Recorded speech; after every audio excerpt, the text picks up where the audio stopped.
A ver, pensemos en las primeras décadas del siglo XX. Una nueva fuerza, una fuerza religiosa, pero también cultural y política, empezó a llegar a América Latina. Ojo, no fue una conquista con espadas, para nada. Fue una conquista de ideas. Y justo de eso vamos a hablar. ¿Cómo se estableció una nueva fe en un continente que en teoría ya era cristiano? Y esa es la gran pregunta, ¿no? ¿Cómo es que pasa esto? Porque la respuesta, y esto es lo interesante, no está solo en la religión. Para nada.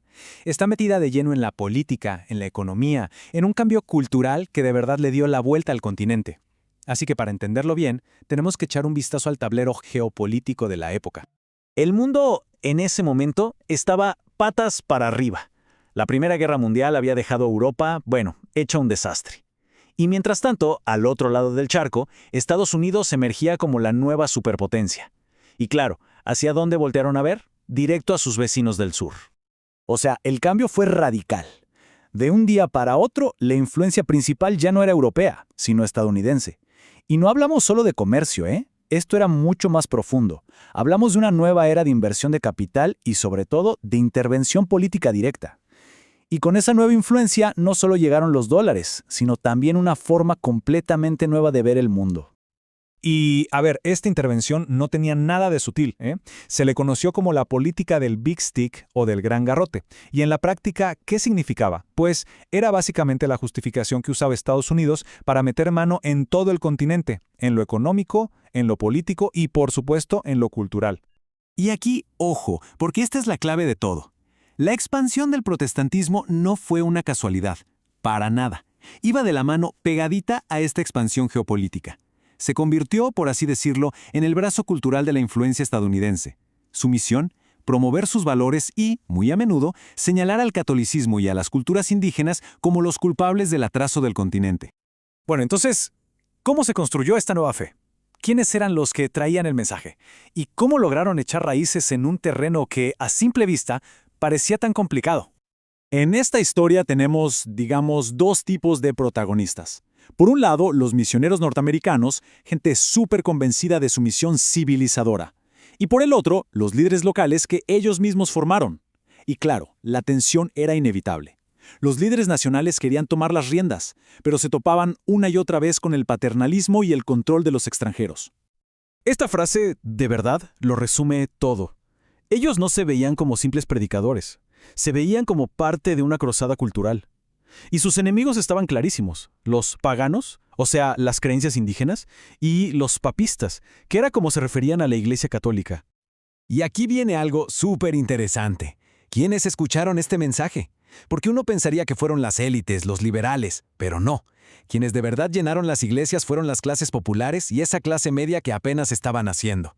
Vieron en el protestantismo una oportunidad, una forma de subir en la escala social y una ideología que, de alguna manera, validaba su progreso. Su estrategia fue, digamos, un ataque por dos frentes. Por un lado, la evangelización directa, salir a la calle a predicar. Pero por otro, y esto es clave, se dedicaron a crear instituciones. Porque no era suficiente con hablar, tenían que echar raíces de verdad, construir una presencia social que se viera y se sintiera, que fuera permanente.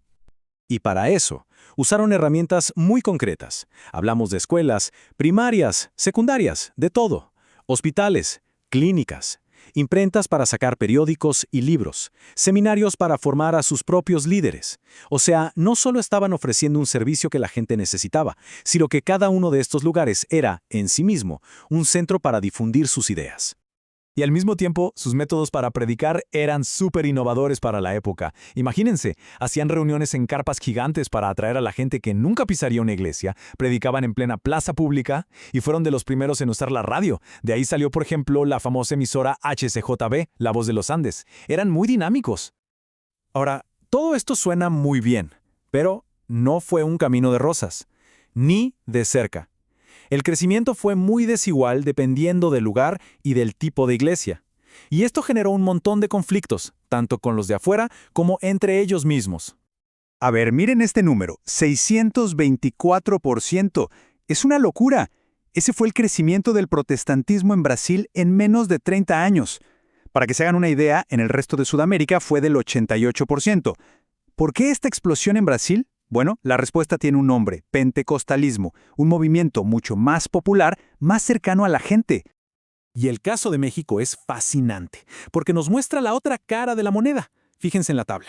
Las iglesias históricas, las que llegaron primero como los metodistas o los presbiterianos, de hecho, perdieron gente, un 4% menos. Pero los pentecostales, que eran los recién llegados, pasaron de no tener a nadie a casi 15,000 miembros. Esto nos dice que no era un solo movimiento, sino que había mensajes muy distintos que conectaban de formas muy diferentes con la gente. El choque más grande, sin duda, fue con la Iglesia Católica. La estrategia protestante era muy directa, casi un ataque frontal. Acusaban al catolicismo de ser retrógrado, supersticioso, y la reacción católica fue igual de fuerte. Los acusaban de ser una invasión extranjera, una amenaza directa a la identidad nacional. Y para entender esa reacción, escuchen esta cita de un informe de la Iglesia Católica en Brasil. Es reveladora. Para ellos, los misioneros no eran gente de fe, eran agentes políticos que trabajaban para un poder extranjero, y su misión, según ellos, era desnacionalizar al pueblo. Durísimo. Pero los problemas no solo venían de afuera. Por dentro, la cosa también estaba que ardía. Tenían debates teológicos enormes. ¿Estamos aquí para salvar almas o para cambiar la sociedad? Había luchas de poder constantes entre los misioneros extranjeros y los líderes locales que querían su autonomía. Y encima, las distintas misiones competían entre ellas, lo que era un desgaste de energía y de recursos brutal. Pero bueno, a pesar de todos estos conflictos, este periodo dejó una marca profunda, una huella que no se borra. Forjó, por así decirlo, el ADN de un nuevo tipo de protestantismo en el continente. Vamos a ver cuáles son esos rasgos que lo definen. Si tuviéramos que describir el ADN de este nuevo protestantismo, tendría 4 componentes clave. Primero, era bíblico-céntrico. La Biblia era la única y máxima autoridad. Punto. Segundo, era polémico. Se definía a sí mismo casi siempre en contraposición al catolicismo. Tercero, era promodernidad. Se alineaba con las ideas de progreso, de educación, de individualismo. Y cuarto, era súper proselitista. Todo giraba en torno a la experiencia de la conversión personal. Entonces, ¿qué nos dejó esta época? Pues una herencia bien compleja. Por un lado, sí, una nueva fe que crecía con mucha fuerza y que abrió caminos para que mucha gente mejorara su vida. Pero por el otro, también sembró las semillas de conflictos culturales y de dependencias que de alguna manera todavía se sienten. Creó oportunidades, es cierto, pero también hizo más profundas algunas divisiones. Y todo esto nos lleva a la pregunta final, la que queda en el aire. ¿Cómo se ve hoy el ADN de ese periodo? ¿Lo vemos en la forma en que se mezcla la fe con la política? ¿En los debates culturales que tenemos? ¿En ciertas tensiones sociales? La historia de esos años, al final, no es solo cosa del pasado, es, en muchos sentidos, el prólogo de la América Latina que vivimos hoy.